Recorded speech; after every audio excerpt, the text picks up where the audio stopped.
Okupacijos metais vos kelerių metų mergaitė Jolantai Matijošiūtei patriotiškumo ir meilės Lietuvai jausmą įkvėpė močiutės lopšinės.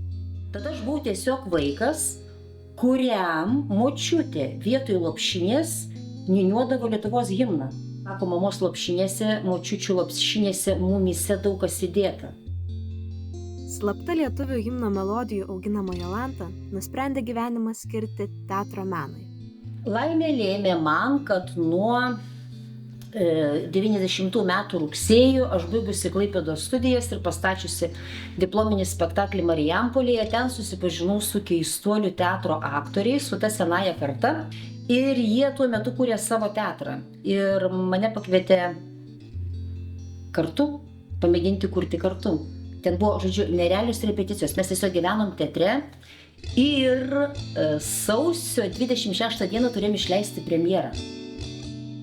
Tačiau 1991 metų sausis jauniesiems aktoriams buvo paruošęs kitų išbandymų.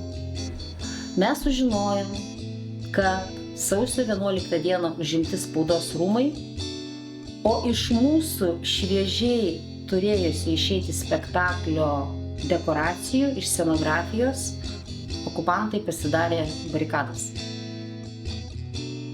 Spaudos rūmuose esantis keistuolių teatras tomis dienomis buvo net pažįstamai suniokotas. Nusiaubta scena, žiūrovų salė, išdaužytos operatorinės ir išplėšti archyvai.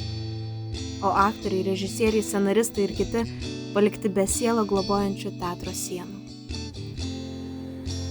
Kuo teatras jie nusikalto? Ta prasme, kodėl? Kuo? Iš tikrųjų, kuo? Ir tada tu galvoji, kur save padėti. Ir galvoji ir mėgini pajausti, kur save padėti, nes sprendimų buvo įvairių. Visas tas ratas, kuris buvom kartu, visi tie draugai, bičiuliai, mes tiesiog net negalvom apie kitą pasirinkimą, kaip eiti ir saugoti parlamentą. Per vieną parą Vilnius tapo visiškai kitoks. Visiškai kitoks. Įtampa vis augo, žmonių vis daugėja, daugia tūkstantinė minia tiesiog buvo prie tų laužų. Jeigu būtų prasidėję, jeigu tankai jau važiuoja per žmonių minę, kitu atveju tu negali atsitraukti, tu turi ginti. Vienintelis atvejis, jeigu tankai važiuoja per minę, traiško. Tikrąja žodžio prasme, mes turėjom tokį atsitraukimo planą ir konspiracinį butą. Tam, kad išgelbėti save ir dalį žmonių gyvybių kažkaip irgi išgelbėti.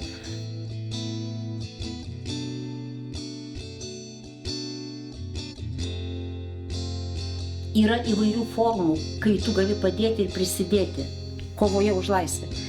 Todėl mes radom kitą būdą. Mes susipažinome su žmonėm, kurie turėjo spaustuvės, kur slapta spausdino laikraščius ir platinom Gedimino prospekte ir senamiestyje nešiojo laikraščius. Ir nebūtinai Didvyris tas, kuris padarė labai daug. Iš kiekvieno po mažą kruopelę kažkas kažko prisidėjo ir iš to ir susidarė turbūt ta bendra tokia lietuviška dvasia, jokių būdų neatsitraukimas atgal. Yra vaizdinių, kurių jokie metai, absoliučiai jokie metai negali išbraukti iš atminties. Išėjom su draugais, su kuriais budėjom prie laužų į senamiestį. Sėdėjo grupės jaunų žmonių, jūsų metų, po 7-8 ten. Degė žvakė, jie visi tylėjo ir žiūrėjo mane. Ir tu pastovi, nueini tolyn, bet supranti, kad greičiausia, kad iš jų rato kažkas žuvo. Tokios laisvės gynėjų istorijos kaip Jolantos Matijošiūtės Žalarienės mus dar kartą moko, kas yra svarbiausia. Priimti vidinį sprendimą iš anksto ir suprasti pačiam savo, su kuo tu ir už ką tu. Ir tai galiu padėkoti močiutei už tą lopšinę.